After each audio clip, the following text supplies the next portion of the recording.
Hello and welcome to Y Quanta. आज हम जानेंगे आखिर कैट का एग्जाम होता क्या है। Common admission test. किस बात का एडमिशन टेस्ट? कहाँ एडमिशन मिलेगा? कौन सा कॉलेज है? कितने कॉलेज हैं? एक है या बहुत सारे हैं? ये सारी बातें जानेंगे। और आजकल तो देख रहा हूँ पंचायत में सचिव जी शायद नाम है, मैंने देखा नहीं, कहीं ऐसा ना हो दुनिया में पीछे रह जाऊँ मैं पंचायत ना देख के। तो वहाँ भी वो भी कैट की तैयारी कर रहे हैं। अल्टीमेटली कैट की तैयारी हर कोई कर रहा है। तो आप पीछे मत हटना, आप भी करना। पहले जान लो कि कैट आखिर है क्या। तो ये जो वीडियो है ये कैट 2026 पे फोकस्ड होगा। Everything you need to know about CAT exam. मैं जानबूझ के हिंदी इंग्लिश इस्तेमाल करूंगा ताकि इंडिया में बैठा हर एक स्टूडेंट जान पाए। और अगर किसी को हिंदी समझ में नहीं आती तो कोई बात नहीं, नीचे कमेंट में डाल देना, वहाँ पे हम इसको इंग्लिश ट्रांसलेशन भी करके दे देंगे। तो चलिए शुरू करते हैं आज का वीडियो। तो आजकल जब मैं लोगों से बात करता हूँ, किसी से भी, कि भाई कैट कह रहे हो, क्या सोच रहे हो, तुम सेकेंड ईयर में हो या फर्स्ट ईयर में हो ग्रेजुएशन की, तो लोग बोलते हैं सर बहुत टाइम पड़ा है हमारे पास। तो लोग तो 4 महीने में कैट क्लियर कर लेते हैं, 6 महीने में कर लेते हैं, 8 महीने में कर लेते हैं। अभी तो 1.5 साल पड़ा है ना। तो एक बात बता दूं मैं आपको, कैट एक एग्ज़ाम ऐसा है जितना टाइम मिलता जाए, हालांकि क्लियर करना 6 महीने में भी पॉसिबल है, लेकिन 1.5 साल अगर है आपके पास तो इससे बेटर टाइम कुछ होता ही नहीं है। क्योंकि ना आप बहुत कुछ ऐसा कर सकते हैं जो बाकी लोग नहीं कर पाते। जैसे कि नॉवेल्स पढ़ना, न्यूज़पेपर्स पढ़ना, सुडोकू सॉल्व करना, पज़ल सॉल्व करना, अपनी कम्युनिकेशन पे काम करना, अपनी कैलकुलेशन पे काम करना, ये सारी चीज़ें की जा सकती हैं। तो अब तो खून खौल ही जाना चाहिए, जैसे फैज़ल नाम था ना? हाँ, फैज़ल का खौला था। तो चलिए देखते हैं कैट एग्ज़ाम कंडक्टिंग बॉडी। तो इंडिया में ना जो टॉप 6 आईआईएम्स हैं, टॉप 6 क्यों बोलते हैं कि सबसे पहले वही 6 बने थे, बाद में और भी बन गए। तो ये एक चार्ट है। 2016 में बैंगलोर ने कराया था, आईआईएम बैंगलोर। 17 में आईआईएम लखनऊ, ऐसे करते-करते 24 में आईआईएम कलकत्ता और 25 में आईआईएम कोझिकोड कराने वाला है। 26 में कौन कराएगा पता नहीं। हालाँकि इससे फ़र्क पड़ता नहीं है, कोई भी कराए, कैट का एग्ज़ाम की डिफ़िकल्टी लेवल या पैटर्न ये सब का सब उनके हाथ में है। वो क्या करेंगे हमें पता नहीं है, बट आम तौर पे जो होता है उसकी बात कर लेते हैं। तो देखिए इम्पोर्टेंट डेट्स, 2026 का कैट का जो नोटिफिकेशन आएगा वो 4th वीक ऑफ जुलाई 26 में ही आएगा। एप्लीकेशन प्रोसेस स्टार्ट हो जाएगा फर्स्ट वीक ऑफ अगस्त में, मतलब उसके एक हफ्ते बाद। Last date to fill the form will be second week of सितंबर 2026। तो आपको प्रॉपर 1 से 1.5 महीना मिलता है करने के लिए, ये फॉर्म भरने के लिए। और last date to submit the fee वो भी सेम ही रहती है। एडमिट कार्ड मिल जाएगा आपको 4th वीक ऑफ अक्टूबर में। और एग्जाम डेट होगा लास्ट संडे ऑफ नवंबर 2026।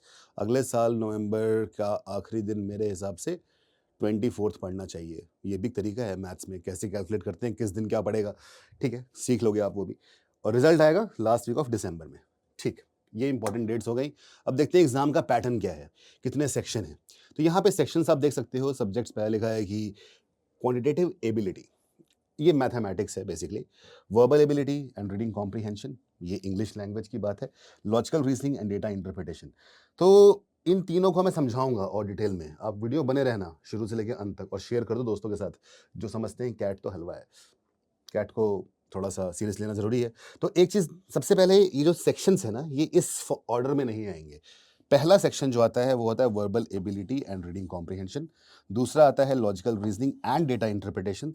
तीसरा आता है क्वांटिटेटिव एबिलिटी। कुछ लोग मुझसे बोलते हैं कितना अच्छा होता, इंजीनियर्स खास करके, हम मैथ्स में अच्छे हैं, पहले ये होता तो मज़ा ही आ जाता। तो नहीं, एक बहुत बड़ी बात है कि कैट का एग्ज़ाम जो है सिर्फ नॉलेज टेस्ट नहीं करता, पेशेंस भी टेस्ट करता है। प्रेशर में आप कितना कर पाओगे। सोचो, पहले आपने लैंग्वेज के बारे में, लैंग्वेज के आसपास के क्वेश्चन सॉल्व किए, एकदम से लॉजिकल रीजनिंग में पहुंच गए। अब आपका दिमाग बिल्कुल थक चुका है, फिर आप करोगे मैथमेटिक्स। हालांकि हर एक सेक्शन में 40 मिनट्स ईच मिलते हैं। तो और ये सेक्शनल्स को आप इसको स्किप नहीं कर सकते। मतलब ऐसा नहीं कि आप बोलोगे ठीक है ऐसा करते हैं भाई, मैं पहले वीआरसी के 4 सवाल लगा लूंगा, फिर मैं मैथ्स में चला जाऊंगा, फिर मैं लॉजिकल रीजनिंग आ जाऊंगा, ऐसा नहीं होता। 40 मिनट्स आपको वेट करना पड़ेगा। आपको सारे सवाल आते हैं या नहीं आते, 40 मिनट से पहले वो टाइमर है, वो ऑटोमेटेड है, वो अपने आप ही सेक्शन चेंज हो जाएगा।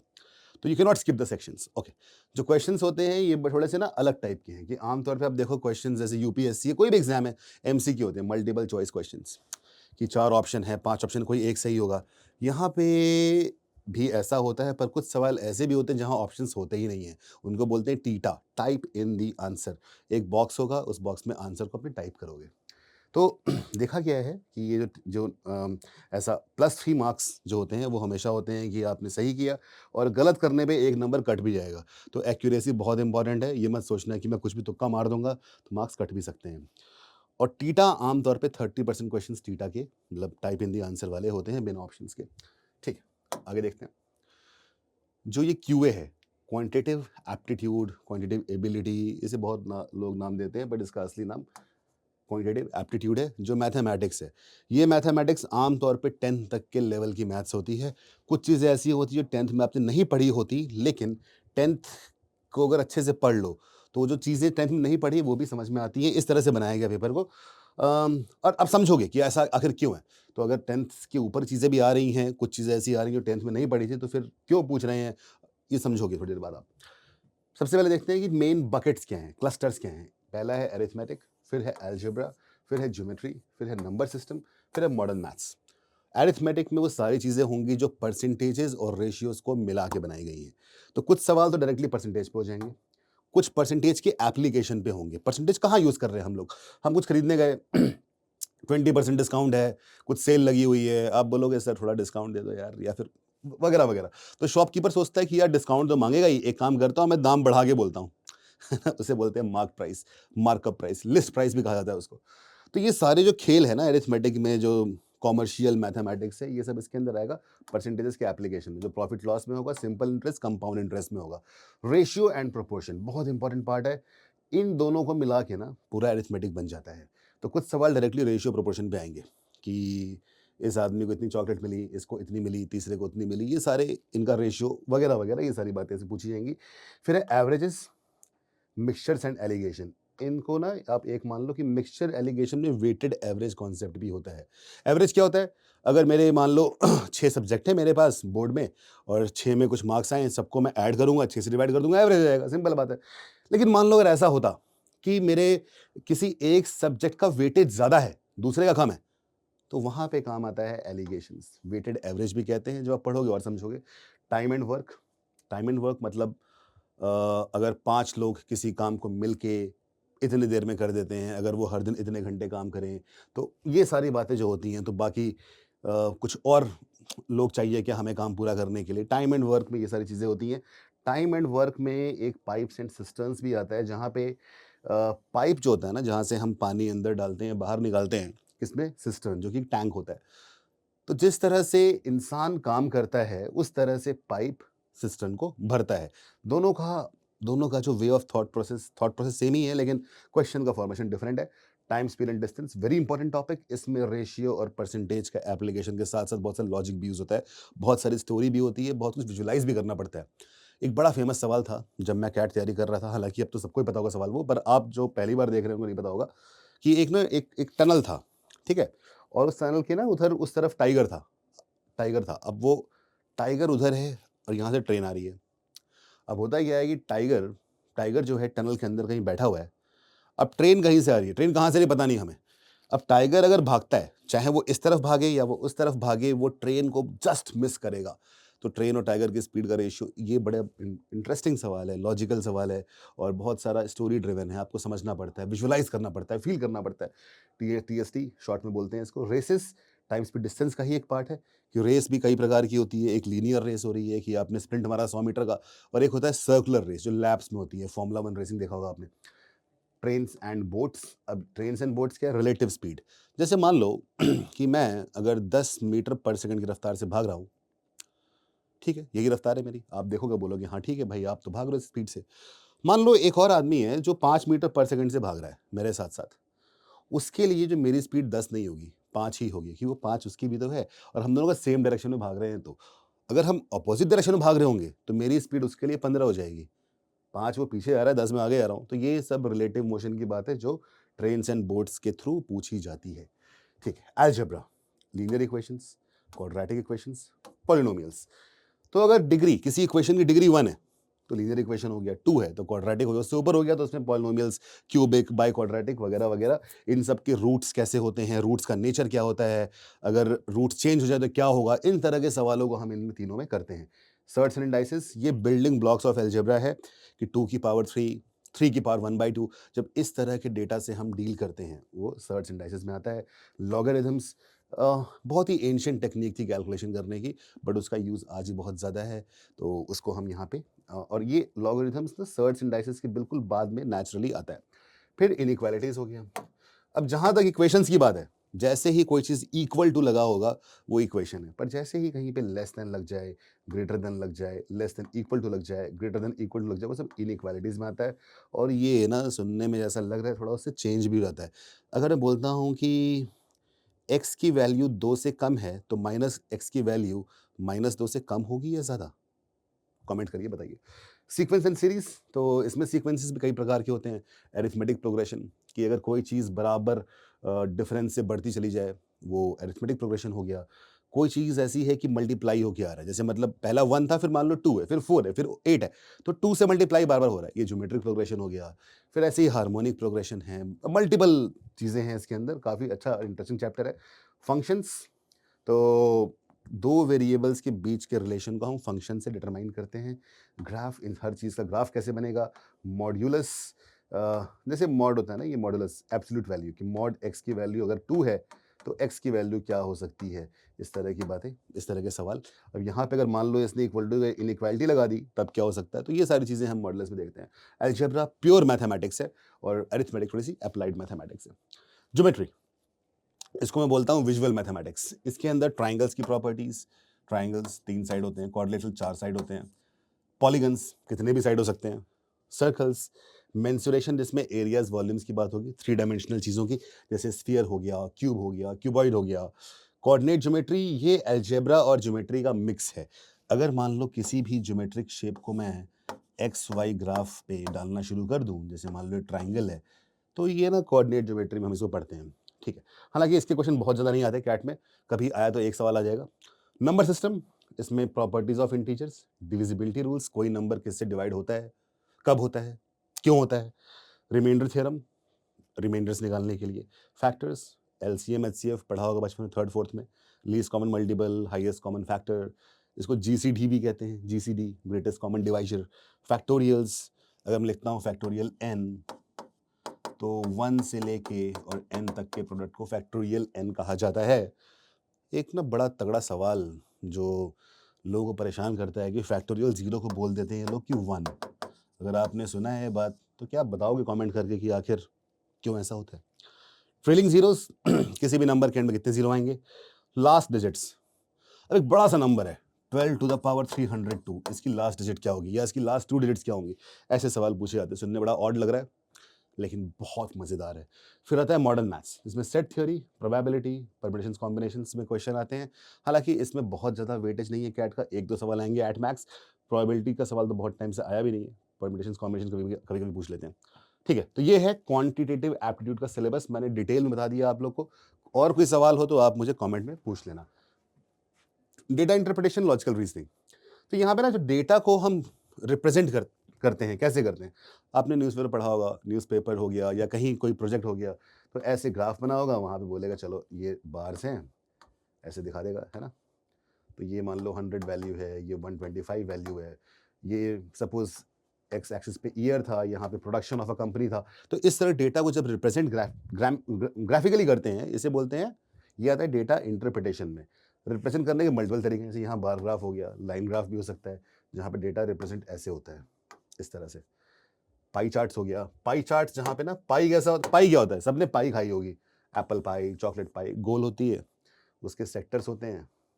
तो अगर डेटा को मैं ऐसे रिप्रेजेंट कर दूं कि मान लो किसी इंसान का जो है ना वो खर्चा फूड में इतना होता है, लेजर एक्टिविटीज में इतना होता है, रेंट पे इतना होता है, तो ये एक तरीका है डेटा को बताने का, रिप्रेजेंट करने का। डीआई टेबल्स, कोई डेटा टेबल के फॉर्म में दे दिया। तो ये जो चीज़ें हैं ना, इस डेटा रिप्रेजेंटेशन टेक्निक से इस डेटा को पढ़ना, समझना और जो क्वेश्चंस पूछे गए हैं उसमें अप्लाई कर पाना ही डेटा इंटरप्रिटेशन है। ठीक है, तो अगर आप चाहते हो कि ये सवाल कैसे दिखाई देते हैं, iQuanta वेबसाइट पे जाइए और वहाँ पे आप देखो, वहाँ पे बहुत से फ्री टेस्ट दिए हुए हैं, वहाँ क्लिक करके देखना कि आखिर ये कैसा होता है। क्यूब्स, ये पार्ट है लॉजिकल रीजनिंग का। तो क्यूब्स में आपने क्यूब देखा ही होगा, रूबिक्स क्यूब, आइस क्यूब देखा होगा, पनीर के क्यूब्स देखे होंगे। तो ना अगर एक क्यूब है, अब मैं बोलूँगा चलो मैंने 2 बार ऐसे काट दिया along the length, 2 bar along the breadth काट दिया, 3 बार अलोंग द हाइट काट दिया, कितने क्यूब्स बन जाएँगे? मान लो मैंने ऊपर पेंट मार दिया, फिर काटा, तो कितने ऐसे क्यूब जहाँ पे 3 फेस पेंटेड है, जहाँ पे 2 पेंटेड है, जहाँ पे 1 भी नहीं पेंटेड है, ये सारी चीज़ें क्यूब्स के अंदर आएँगी। क्वांट बेस्ड डीआई जहाँ पे मैं कुछ अलजेब्रा के इक्वेशंस का काम अगर आ गया डेटा इंटरप्रिटेशन क्वेश्चन सॉल्व करने में, वो है क्वांट बेस्ड डीआई। ठीक है। सर्कुलर अरेंजमेंट्स और लीनियर अरेंजमेंट्स। यहाँ पे क्या है कि अगर मैं कुछ लोग को ना एक कंडीशन दे दूं कि भाई चलो 5 सीट्स हैं, इन 5 सीट्स पे आप 5 लोग को बैठना है, पर कहीं भी नहीं बैठना, कुछ ऑर्डर है कि उन 5 लोगों ने बोला कि यार 2 लोग ऐसे हैं, बोलेंगे हमने नहीं दुश्मनी, हम साथ नहीं बैठेंगे, ओके हाँ। कंडीशन आ गई। अब अगर आम तौर पे देखो, अगर मैं बोलता हूँ कि 5 स्पेस हैं, 5 लोग को बैठना है, तुम बोलो ठीक है, पहले वाले को 5 लोग बैठ सकते हैं पहले वाले पे रैंडमली, तो एक बैठ गया तो दूसरे वाले में 4 ही तरीके बचे। पहले में 5 तरीके, दूसरे 4 ही तरीके बचे, एक यहाँ बैठ चुका है, अब 2 बैठ चुके हैं, यहाँ 3 तरीके बचेंगे, यहाँ 2 और यहाँ 1, तो 5 इंटू 4 इंटू 3 इंटू 2 इंटू 1, 120 तरीके से लोग बैठ सकते हैं। कितना सिंपल है। लेकिन इसमें क्या करेंगे ये लोग, लीनियर अरेंजमेंट बात कर रहा हूँ मैं, लीनियर एक लाइन में बैठे, बोलेंगे 2 लोग दुश्मन है, बोलेंगे हम साथ में नहीं बैठेंगे कुछ भी हो जाए। 2 दोस्त है, बोलेंगे हम साथ में ही बैठेंगे कुछ भी हो जाए। ऐसे बहुत सारे कंडीशन बीच में डाल दो अगर, तो कितने तरीके से लोग बैठ सकते हैं, कौन किसके बगल में बैठा है, ये सारी बातें आएंगी लीनियर अरेंजमेंट्स में। यही चीज़ अगर मैं सर्कल में कर दूं कि एक सर्कुलर टेबल है, उसके अराउंड ऐसे लोग बैठे हैं 5 लोग, तो चीज़ें चेंज हो जाएंगी। क्यों? क्योंकि लीनियर में लेफ्ट राइट का सेंस होता है, सर्कुलर में नहीं होता है। तो इन सारी चीज़ों को, मतलब बहुत ही मज़ेदार चीज़ें हैं, तो ये सब पूछा जाता है, ये लॉजिकल रीजनिंग का पार्ट है। वेन डायग्राम्स, तो किसी स्कूल के अंदर कुछ लोग खेलते हैं फुटबॉल, कुछ लोग खेलते हैं क्रिकेट, कुछ लोग खेलते हैं हॉकी, तो अगर उनको मैं एक सर्कल से रिप्रेजेंट कर दूं, फुटबॉल, हॉकी, क्रिकेट, तो ये वेन डायग्राम्स कहलाते हैं। इसमें जो ये वाला एरिया है, ये वो है जिसमें फुटबॉल और हॉकी दोनों लोग खेल रहे हैं, और वो भी आ गए जो क्रिकेट भी खेल रहे थे। तो इन तरह की चीज़ों को हम वेन डायग्राम्स बोलते हैं। काफ़ी आसान होता है ऐसे सेट सॉल्व करने में, वेन डायग्राम बना दो तो चीज़ें आसानी सॉल्व हो जाएंगी। अगर आप वेन डायग्राम ना बनाओ तो बहुत मुश्किल होगा, इंसान इतना विजुलाइज कर नहीं पाता। तो इसीलिए टेक्निक बनाई गई थी। डिस्ट्रीब्यूशन सिलेक्शन, तो एक ना बड़ा फेमस पजल है आइंस्टाइन्स पजल, उसको गूगल करो और बताना कि आप सॉल्व कर पाए कि नहीं कर पाए। जब बनाया गया था ये पजल, मतलब बहुत पहले की बात है, तकरीबन 100 साल हो गए, तो उस टाइम इसको सॉल्व करने लिए बहुत कम लोग थे। आजकल बहुत लोग कर लेते हैं। हो सकता है कि वो पज़ल, वैसे पज़ल लोगों ने देख लिए हों, या क्या पता ह्यूमैनिटी का आईक्यू थोड़ा-सा बढ़ गया हो, पता नहीं, लेकिन वो काफ़ी इंटरेस्टिंग पज़ल है, आप देखना उसमें। तो उसमें क्या है कि कुछ 7-8 लोग हैं, तो वो ना वो किसी देश को बिलॉन्ग करते हैं, वो कोई कलर पसंद करते हैं, वो किसी एक कलर की बिल्डिंग में रहना चाहते हैं। तो उसमें कंडीशन दे रखी है बहुत सारी। अब बताना है कौन आदमी किस देश को बिलॉन्ग करता है, किस कलर की बिल्डिंग में रहेगा, क्या पहनता है, ये डिस्ट्रीब्यूशन सिलेक्शन की बात हो गई। Quant based LR, logical reasoning में भी कई बार क्वांटिटेटिव इक्वेशंस का काम आ जाता है, इसलिए क्वांट बेस्ड एलआर हो गया। बाइनरी लॉजिक, अब इंसान 3 तरह के होते हैं। एक जो हमेशा सच बोले, सत्यवादी राजा हरिश्चंद्र, दूसरे हमेशा झूठ बोले, जैसे गोविंदा था एक मूवी में, और तीसरे वो जो सच बोले फिर झूठ, फिर सच फिर झूठ, मर्जी से। गेम्स एंड टूर्नामेंट्स, तो 2 तरह के गेम होते हैं, आपने आईपीएल देखा होगा, टेनिस देखते होगे। एक गेम होता है राउंड रॉबिन, जहाँ पे हर टीम हर एक से खेलती है। दूसरा होता है नॉकआउट टूर्नामेंट। नॉकआउट में क्या होता है कि जो गेम हार गया, जिसकी नज़र गेम से हटी, समझो वो गेम से हटा। जो हार गया वो बाहर निकल जाएगा, अगला राउंड में खेलने का मौका ही नहीं मिलेगा, पर राउंड रॉबिन में मौका मिल जाता है हारने के बाद भी। नेटवर्क फ्लो डायग्राम्स, तो अगर आप को एक ना शहर का आर्किटेक्चर डिज़ाइन करना है, तो आप बोलो शहर में रोड्स होनी चाहिए, यहाँ बिल्डिंग होगी, यहाँ पार्क होगा। चंडीगढ़ वाले लोग जो हैं, वो बहुत अच्छे समझते हैं इस बात को। चंडीगढ़ में मैं भी हूँ। जो चंडीगढ़ के लोग बैठे हैं, वहाँ बताना मेरे को कौन चंडीगढ़ से है। तो वहाँ पे ना चीज़ें समझना काफ़ी आसान होता है कि सब कुछ एकदम स्ट्रेट रोड्स हैं, सर्कल्स हैं। कई शहरों में ऐसा नहीं है, अनफॉर्चुनेटली। तो इस तरह की चीज़ों को, जब नेटवर्क को के फ्लो को हम समझने की कोशिश करते हैं, तो वो सवाल नेटवर्क फ्लो डायग्राम्स में आते हैं। जैसे शहर का मैप हो गया, या कोई लाइन प्रोसेसिंग यूनिट हो गई किसी फैक्ट्री के अंदर, ट्रैफिक फ्लो हो गया, ये सारी चीज़ें, या करंट फ्लो भी हो सकता है, ये नेटवर्क फ्लो डायग्राम हो गया। केसलेट्स, जब ये इसमें कुछ भी ना हो, चीज़ें बस सिंपल शब्दों में लिखी हो पैराग्राफ में, वो होता है केसलेट। अच्छे से समझ गए होगे, और समझना है तो आई वांडा वेबसाइट पे जाइए, डैशबोर्ड में वहाँ पे कुछ चीज़ें फ्री में मटेरियल दिया हुआ है, उसको पढ़ लो। अब आता है verbal ability and reading comprehension, which is the first section in the CAT. Reading comprehension, unseen passage हम सब ने देखे हुए अपने बचपन में। तो यहाँ पे 4 पैसेज दिए जाएंगे विद 4 क्वेश्चंस ईच, हो गए 16 सवाल। उसके अलावा जो 8 सवाल होंगे वो para summary, para jumbles, odd one out, para completion, fill in the blanks, दोनों ऑलमोस्ट एक ही बातें हैं। इनको मिला के होंगे।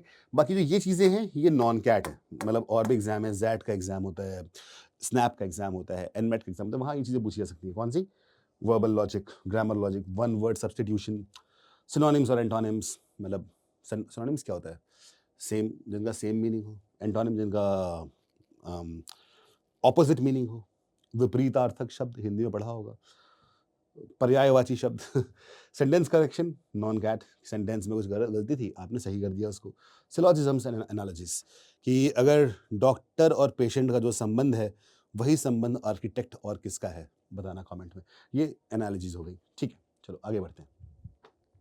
अब देखते हैं कि किस चैप्टर से क्वांट के अंदर पिछले 3 सालों में कितने कितने सवाल आए हैं। तो पास्ट ईयर डेटा को मैं एनालाइज करने जा रहा हूं। Average ratio mixture allegation.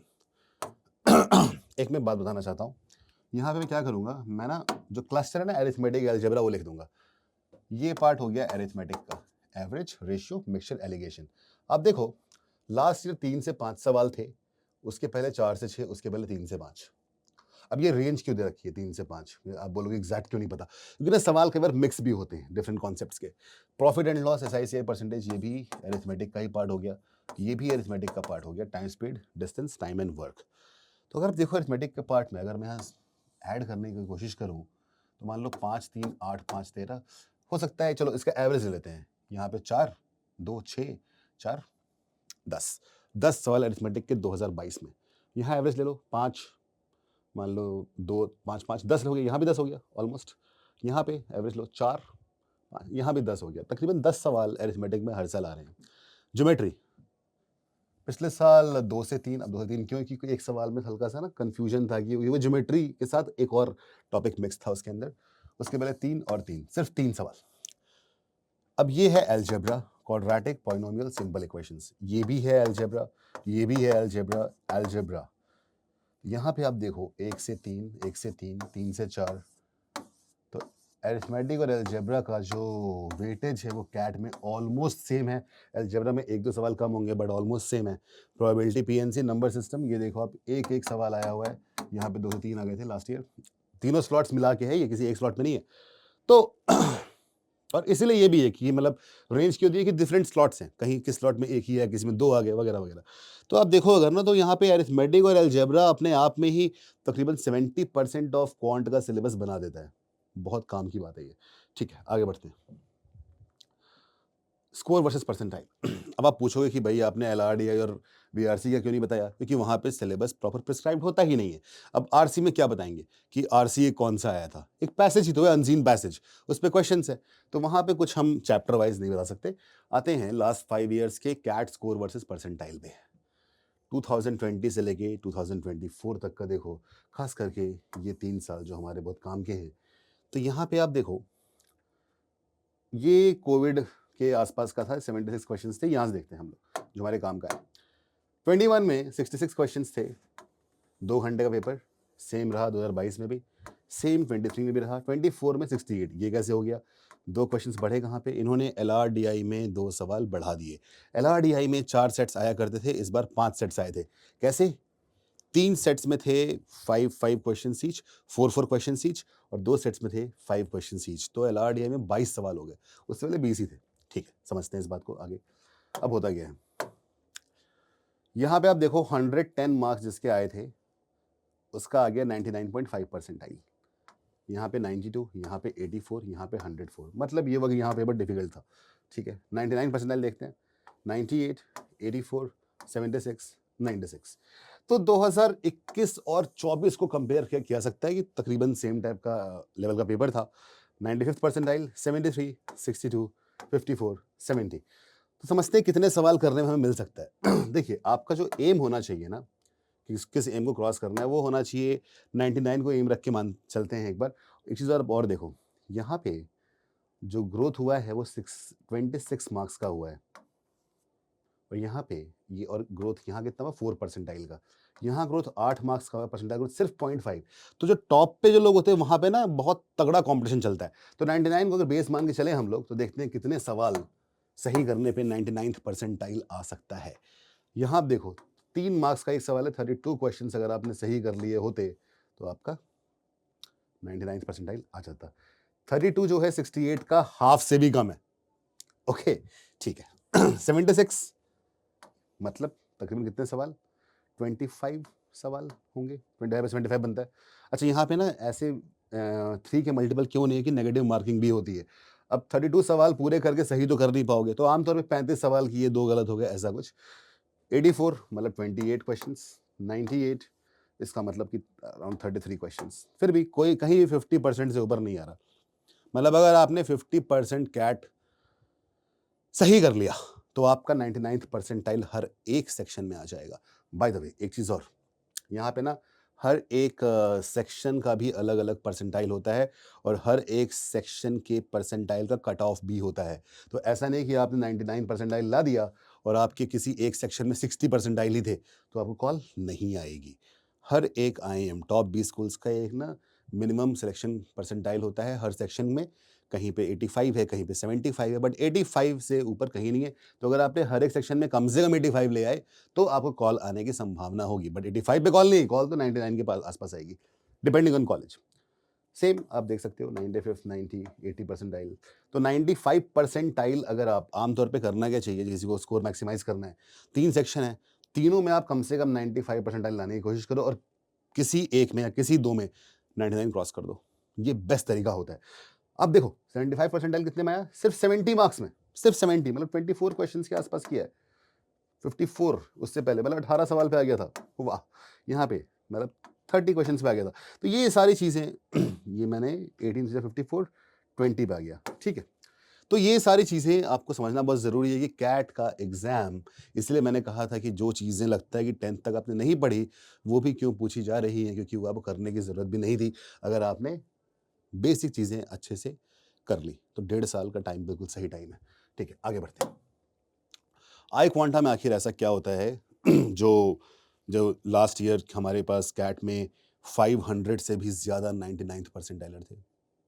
होता क्या है ऐसा? क्या पढ़ा देते हैं भाई? देखते हैं। तो एक तो ये डैशबोर्ड है। ये डैशबोर्ड आपको मिलेगा जैसे ही आपने एनरोल कर लिया, तो यहाँ पे ना जो चीज़ें हैं सब लिखी रहेंगी। आपका डैशबोर्ड है, एग्ज़ाम डिटेल्स, किसी भी एग्ज़ाम की डिटेल, हालाँकि हम लोग यूट्यूब पे बताते रहते हैं, तो आप चाहो यहाँ देख सकते हो या यूट्यूब पे भी देख सकते हो। सब्सक्राइब ज़रूर कर लेना। स्ट्रैटेजी वीडियोज़, क्लासेस यहाँ क्लिक करो, जो भी क्लासेस हुई हैं सारी आपको लिस्ट मिल जाएगी। माय कोर्सेज़, आपने कैट का कोर्स लिया हुआ है तो अब ना अब होता क्या है कि ये अब दिखाई दे रहा है, कितना कोर्स कंप्लीट हुआ है, कितने वीडियोज़ देख लिए, कितने असाइनमेंट्स कर लिए हैं, कितनी क्लासेस कर ली, आखिर ये कोर्स कंप्लीशन क्या है, वीडियोज़ कौन सी वीडियोज़ की बात कर रहा हूँ मैं, कौन से असाइनमेंट्स की बात कर रहा हूँ, ये सारी बातें समझाऊँगा मैं आपको। आगे बढ़ते हैं और मॉक्स, फ्री मटेरियल, बुक्स, ये सब समझाऊँगा एक-एक करके। चलो देखते हैं। सनी तो एक हमारा कलीग है, शायद आप जानते भी होंगे। तो your IIM journey starts here. This is the next part of the video. Stay tuned, watch till the end, this is going to change your life. And like, subscribe and share. Needless to say that. देखते हैं, ठीक है। तो पहला step जैसे आपने enrolment किया तो ऐसा नहीं पहले दिन से क्लासेस मिलना शुरू हो जाएंगी, आओ क्लास पढ़ लो। हम जानते हैं कि ना होता क्या है कि वीएआरसी जो कि इंग्लिश लैंग्वेज है, या एलआरडीआई जो कि लॉजिकल रीजनिंग डेटा इंटरप्रिटेशन है, या क्वांटिटेटिव एप्टीट्यूड क्यूए, कुछ लोगों ने मैथमेटिक्स छोड़ दिया है 10th क्लास के बाद से, कुछ ने 12th के बाद छोड़ दिया है, कुछ ने ग्रेजुएशन के बाद जॉब ऐसी की कि मैथ्स का इस्तेमाल ही नहीं हो रहा। बहुत सारी चीज़ें हैं, मैथ्स भूल गए, है ना? या इंग्लिश, अब इंडिया में तो क्या है कि ठीक है, इंडिया में मैक्सिमम इंग्लिश स्पीकर्स हैं, बट इंग्लिश स्पीकर्स और एक्चुअल इंग्लिश समझने में काफ़ी फ़र्क होता है। बोलने के लिए तो आपको अगर इंग्लिश के 1000 वर्ड भी आते हैं ना, आप इंग्लिश बोल लोगे, लेकिन कैट निकालने के लिए 2,500-3,000 वर्ड चाहिए। इसीलिए हमने क्या किया, वीएआरसी एसेंशियल्स नाम का प्रोडक्ट एक बनाया। ये प्रशांत सर हैं, तो इन्होंने क्या किया है, इन्होंने जो भी पिछले कुछ सालों में कैट में जो इंपॉर्टेंट कुछ टर्म्स चूज़ किए, कोई आरसी देखा, अनसीन पैसेज, कि कौन से टर्म्स यूज़ हो रहे हैं, कौन से वर्ड्स यूज़ हो रहे हैं, उन वर्ड्स को उठाया और उस वर्ड्स को समझाया, उसके एग्जाम्पल्स दिए, उस पर एक पैसेज करवाया और उस पैसेज पे क्वेश्चंस भी करवाए। डिटेल में जाएंगे हम। फिर एलआरडीआई एसेंशियल्स, ये मैं हूँ यहाँ पे। जो अब एलआरडीआई कोई सब्जेक्ट नहीं था, इंग्लिश सब्जेक्ट था, मैथ सब्जेक्ट था बचपन में, लेकिन एलआरडीआई ये कौन सा सब्जेक्ट है भाई, ये कहाँ से आएगा? लॉजिकल रीजनिंग डेटा इंटरप्रिटेशन कोई सब्जेक्ट था नहीं।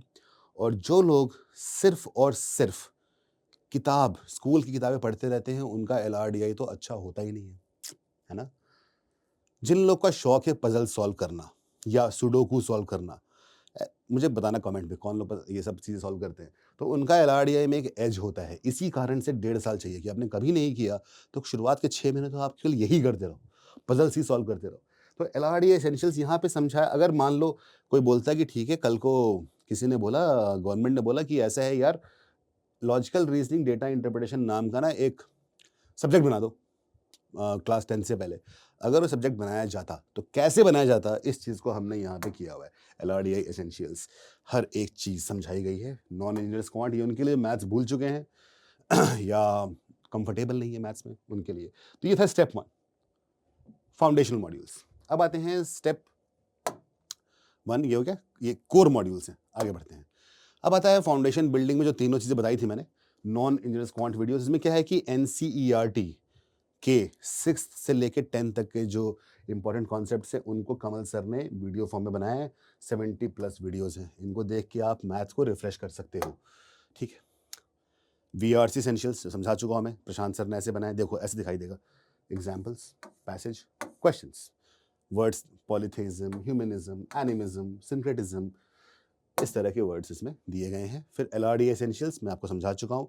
इसमें visual representations, basic understanding in cases, problem solving, तो तीनों चीज़ें दिखाई गई हैं कि भाई रिप्रेजेंट कैसे कर रहे हैं, बेसिक्स क्या है, फाउंडेशन क्या है, प्रॉब्लम भी सॉल्व की गई है। हालांकि ये प्रॉब्लम थोड़ी सी इजी प्रॉब्लम सॉल्व की गई जानबूझ के, क्योंकि ये एक फाउंडेशन मॉड्यूल है। ठीक है। फिर देखते हैं स्टेप 2। जब आपने वो मॉड्यूल सारे देख लिए या कुछ देख लिए, आपको आइडिया मिल गया, फिर होगी आपकी classes, live classes, live conceptual classes. यहाँ पे आपके सामने टीचर्स आते हैं, एक्सप्लेन करते हैं कॉन्सेप्ट को, फॉर्मूला को, थ्योरी को, एक डिजिटल बोर्ड पे इजी टू मॉडरेट क्वेश्चन सॉल्व करते हैं।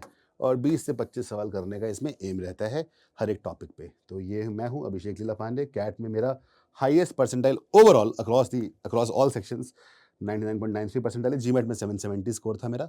जीमेट फोकस में नहीं, जीमेट फोकस बाद में है, उससे पहले वाले जीमेट में। शबाना मैम है कैट, इनके वीआरसी में 99.5 परसेंटाइल हैं। राजकुमार सर है, इनके क्वांट में 100 परसेंटाइल हैं। कमल सर हैं, इनके क्वांट एलआरडीए में 99.9 परसेंटाइल हैं। प्रशांत सर, इनके वीआरसी में 99 परसेंटाइल हैं।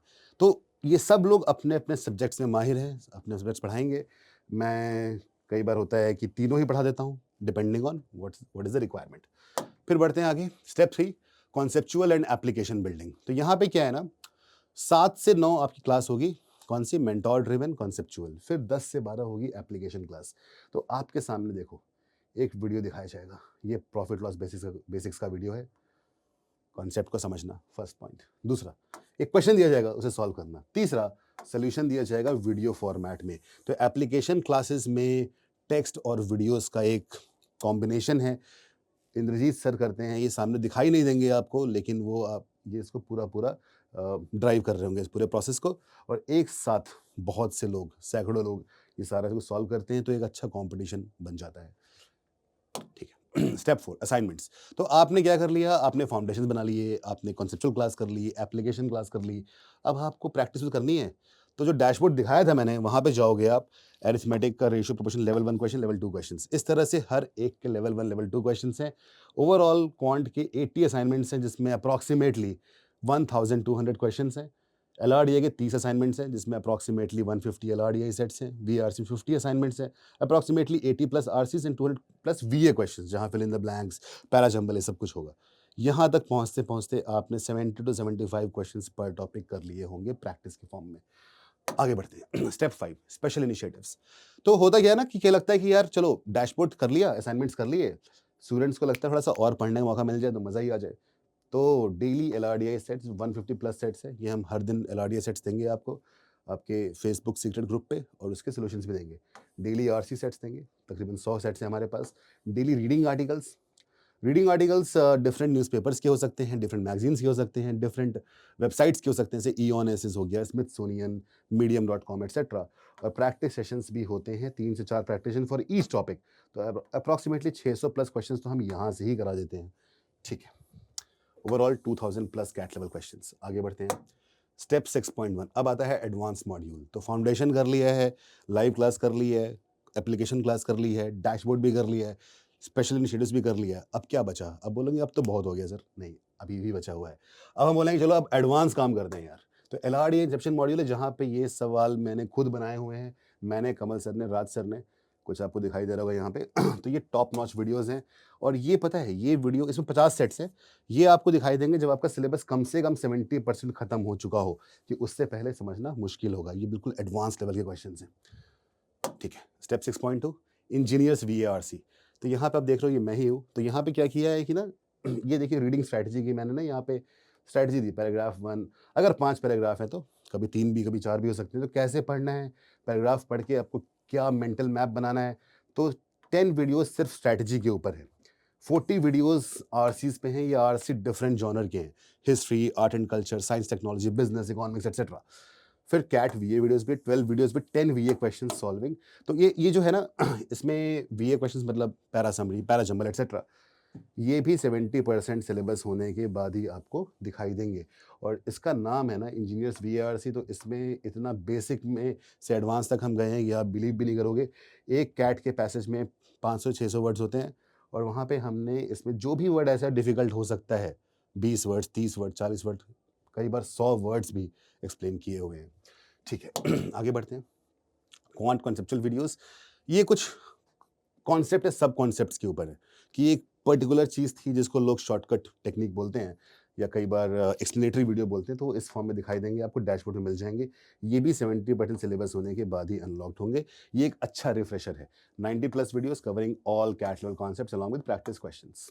ठीक है, स्टेप 7 अभी भी बचा है। तो मान लो आपने सब कुछ कर लिया, आप बोल दो मेरे को और सवाल चाहिए।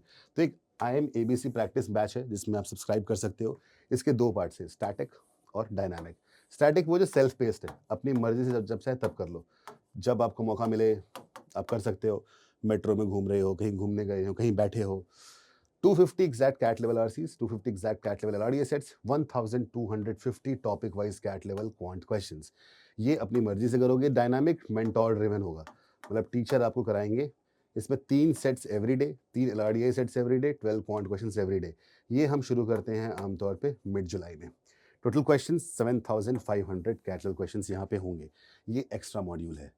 ठीक है स्टेप 8 कैट बुक्स। तो आपको मान लो कि आपको ना अच्छा लगता है कि किताबें, जैसे पुराने ज़माने में था, पुराना क्या अभी भी है, तो आपको अच्छा लगता है कि मैं स्क्रीन पे ना पढूं, किताबों को खोल के पढूं। किताबों की खुशबू बड़ी मज़ेदार होती है ना, अच्छा लगता है, मुझे अच्छा लगता है। किताब में लिख भी सकते हैं। तो इस तरह हमने बुक्स बनाई है, आपको दिख रहा होगा यहाँ पे। तो 12 कैट बुक्स हैं जिसमें 5000 प्लस क्वेश्चन हैं। 5 बुक्स क्वांट की हैं, 4 एलआरडीआई की हैं और 3 बीएआरसी की बुक्स हैं। ऐसी दिखती हैं, बहुत ही खूबसूरत है, बहुत मेहनत से बनाया है। तो आप ये भी ले सकते हो। स्टेप 8 हो गया। Step 9 time for the mock. हालांकि स्टेप 9 मतलब ये नहीं कि सब कुछ करने के बाद मॉक पे आओगे। ये रनिंग है, मिड जून से शुरू हो जाएगा, मिड जून से चलता रहेगा नवंबर तक। 35 full length CAT level mocks हैं, 45 सेक्शनल्स हैं। मतलब कि 3 सेक्शन हमारे पास हैं, बीआरसी, एलआरडीआई और क्वांट, तीनों में 15 मॉक्स ईच होंगे। तो मान लो कि सिर्फ बीआरसी प्रैक्टिस करने का मन कर रहा है तो सेक्शनल्स कर लोगे। फुल लेंथ करना है तो ये कर लो। 35 कैट लेवल मॉक्स में 20 प्रॉक्टेड हैं और 15 अनप्रॉक्टेड हैं। प्रॉक्टर मतलब क्या हुआ कि एक साथ इंडिया में 10,000 20,000 लोग मॉक देंगे। 3 दिन का विंडो होगा, जब वो कंप्लीट कर लेंगे तो आपको उसका रिजल्ट मिलेगा 3 दिन बाद। रिजल्ट तुरंत मिल जाएगा, लेकिन वो रिजल्ट ऊपर नीचे हो सकता है क्योंकि जितने लोग देते रहेंगे डेटा बढ़ता जाएगा। अच्छा, जो अनप्रॉक्टेड है वहाँ पे जो पुराना डेटा है उस हिसाब से आपको परसेंटाइल या स्कोर मिलेगा। और हमने यहाँ पे कैट का जो एक्चुअल इंटरफेस है ऑलमोस्ट वैसा ही कर दिया। सेम नहीं कर सकते क्योंकि इंटेलेक्चुअल प्रॉपर्टी है IIM की, बट ऑलमोस्ट सेम कर दिया है। जहाँ आप देख सकते हो सेक्शंस दिखाई दे रहे हैं, ये एक पैसेज है, आप स्क्रीन को एक्सपैंड मैक्सिमाइज कर सकते हैं। ऑनलाइन ऑन स्क्रीन कैलकुलेटर भी कैट में अलाउड होता है, वो कर सकते हो। टाइम लेफ्ट, कौन सा क्वेश्चन कर लिया आपने, ग्रीन मतलब आपने कर लिया है, रेड मतलब आपने नहीं किया है, पर्पल मतलब आपने मार्क किया कि बाद में करूंगा और वाइट मतलब देखा ही नहीं अभी तक। तो इस तरह से कैट का एक्चुअल इंटरफेस होता है। स्टेप 10 ये बहुत ही इंपॉर्टेंट है और बहुत ही एक्साइटिंग और इंटरेस्टिंग है कि अगर मान लो कोई डाउट आ गया तो किससे पूछोगे। रात में डाउट आ गया 3 बजे, क्या करोगे? तो आप उसको स्क्रीनशॉट लो और इस ग्रुप में डाल दो। 15 मिनट में सवाल का आंसर आपके सामने आ जाएगा। कैसे होता है ये? तो हमने क्या किया है, कुछ डाउट सॉल्विंग फैकल्टी हम लोगों ने हायर की है जो पैन इंडिया, अक्रॉस इंडिया काम करते हैं। कुछ लोग इंडिया से बाहर भी हैं। तो 8-8 घंटे का उनका काम होता है। 24 घंटे डिवाइड किया 3 पार्ट्स में। 8 घंटे एक पूल ऑफ फैकल्टी मेंबर्स, अगले 8 घंटे दूसरा पूल, फिर तीसरा पूल। वो लोग अपने डाउट आप पूछोगे और वो उसका आंसर आपको दे देंगे। और अगर ज़रूरत हुई आपको कि वीडियो सॉल्यूशन मिल जाए तो वो भी दे देंगे। ठीक है। Step 11 3 month CAT crash course. अब तुम बोलोगे इतना कुछ करने के बाद तो सर कैट निकल ही जाएगा। हम भी ये चाहते हैं, लेकिन कोई कसर बचनी नहीं चाहिए, एड़ी चोटी का जोर लगा देना है। तो आखिरी में होता है क्रैश कोर्स। तो ये क्रैश कोर्स जो स्टूडेंट्स आइकोंडा के हैं उनके लिए फ्री ऑफ कॉस्ट है। जो बाकी बाहर के लोग हैं जो सोचते हैं ठीक है हमने तैयारी कहीं और से कर ली है या हमने अभी तक करी ही नहीं है, बस आखिरी 2 महीने मिल जाए, तो उनके लिए बनाया गया है ये night classes, all day round rigorous practice and test, 170 plus hours of live interaction यहाँ पे होगा। तो ये थोड़ा सा फास्ट पेस्ड कोर्स है जहाँ कैट के सारे टॉपिक, सारे पूरे सिलेबस को कवर किया जाता है और इसके साथ आपको मॉक्स पूरे मिलते हैं, 35 CAT full mocks, 45 sectionals, 10 non CAT mocks, XAT et cetera. Workshop मिलेंगी 9 वर्कशॉप्स, 3 क्वांट की, 3 एलआरडीआई की, 3 बीआरसी की और 10 घंटे के मैराथन भी मिलेंगे जिसमें ज्योमेट्री, अलजेब्रा, अरिथमेटिक के क्वेश्चंस किए जाएंगे। ये तीनों ही क्यों कि इनका वेटेज हाईएस्ट है। Step 12 last month boost initiatives. अब आखिरी महीना है, नवंबर है, लोगों की सांसें थमी होती हैं, धड़कनें तेज हो जाती हैं। तो उस टाइम क्या करना चाहिए, ये सारा कुछ करने के बाद क्वांट के 200-250 ऐसे सवाल जो बहुत इंपॉर्टेंट है वो कराए जाएंगे। एलआरडीआई के 70 सेट्स प्रैक्टिस सेशंस होंगे और जॉनर वाइज बीआरसी के आरसी वीडियोस होंगे। तो ऐसा करने पे ना 3 से 4 क्वेश्चन डायरेक्टली आपके कैट में आ जाएंगे। ज़्यादा आ सकते हैं, 7, 8, 10, 12 भी आ सकते हैं, पर 3-4 तो सेम टू सेम आ जाते हैं। लास्ट ईयर पता है मैंने एक ये देखो अखंड अलजेब्रा पार्ट और एक ये है फुल डे कैट अरिथमेटिक, इन दोनों से ही 3 सवाल कैट में सेम टू सेम आ गए थे। फिर CAT quant all formula revision, ये हम जिस दिन कैट होता है ना उसके एक दिन पहले स्टूडेंट्स ट्रैवल कर रहे होते हैं कि सेंटर कहीं और बढ़ गया, रहते हो इलाहाबाद में, सेंटर बढ़ गया लखनऊ, आप ट्रैवल कर रहे हो तो वहाँ पे ना आपको ये आप ये हम लाइव रहते हैं, आप देखते रहो, जब मन करे देख लो। मोर डिफिकल्ट एलआरडीआई सेट्स, तो इस तरह से हम आखिरी में 10-10 घंटे की वर्कशॉप्स भी करते हैं। अब आ गया है अंत इसका, इस वीडियो का। तो मैं अगर आपको कोई डाउट होता है तो ऑब्वियसली आप कमेंट कर सकते हो यहाँ पे, आप सब्सक्राइब कर दें, लाइक कर दें, शेयर भी कर दें। एक नीचे डिस्क्रिप्शन में व्हाट्सएप कम्युनिटी है, उसको ज्वाइन कर लो कि वहाँ पे ना आपको हर दिन कैट के लिए क्या करना है बताया जाएगा, कोई अपडेट मिस नहीं करोगे, इंस्पिरेशन मिलता रहेगा हर दिन क्योंकि आप जैसे बहुत से लोग वहाँ पे होंगे, बेस्ट लोगों से लर्न करोगे और बहुत सारे पर्क्स भी हैं कि आपको अर्ली एक्सेस मिल जाएगा अकाउंटा के कोर्सेज में विद प्रॉपर डिस्काउंट्स। तो लिंक डिस्क्रिप्शन में है, उसको आप ज्वाइन कर लो और ये वीडियो को जितना हो सके शेयर कर दो और उसके बाद हम सब एक साथ 1.5 साल बाद जो कैट के लिए करना है वो हम करेंगे और इसी सीरीज़ में और भी वीडियोस लाने वाला हूँ मैं कि एग्जैक्टली हर दिन क्या करना चाहिए। Stay tuned. और कुछ चाहिए आपको, कुछ और चीज़ आप जानना चाहते हैं, कमेंट में डालिए और हम उस पर वीडियो बनाएंगे। Thank you.